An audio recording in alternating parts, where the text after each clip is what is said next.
મુખ્યમંત્રી ભૂપેન્દ્ર પટેલે આજે હોળીના પવિત્ર પર્વ નિમિત્તે અમદાવાદના મેમનગર વિસ્તારમાં આયોજિત હોળી દર્શન કાર્યક્રમમાં પ્રત્યક્ષ સહભાગી થઈને નાગરિકો સાથે પર્વની હર્ષોલ્લાસપૂર્વક ઉજવણી કરી હતી।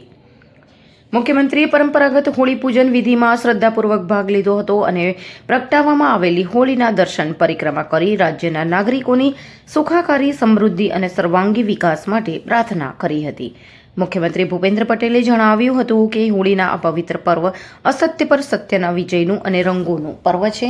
આ તહેવાર આપણા સૌના જીવનમાં રાગ, દ્વેષ ભૂલીને એકબીજાને સ્નેહથી મળવાનો અને સામાજિક સમરસતાનો સંદેશ આપે છે। આપણે સૌ સાથે મળીને આ રંગોત્સવને એવી રીતે ઉજવીએ કે જેનાથી પર્યાવરણનું પણ જતન થાય।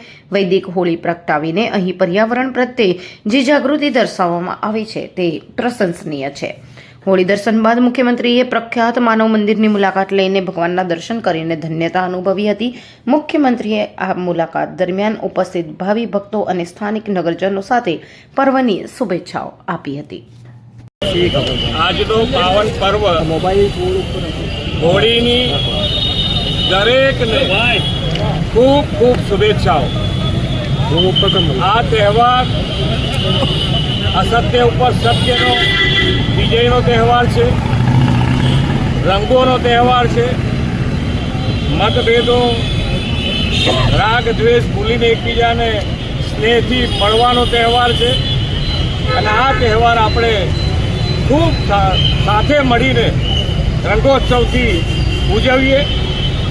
અને અહીંયા આગળ આજે જેને કહેવાય કે વૈદિક હોળી પ્રગટાવવામાં આવી છે અને વૈદિક હોળી એટલા માટે કે ભાઈ આપણે બધાએ એન્વાયરમેન્ટનું પણ એટલું જ ધ્યાન રાખવા ઉપર ભાર મૂક્યો છે।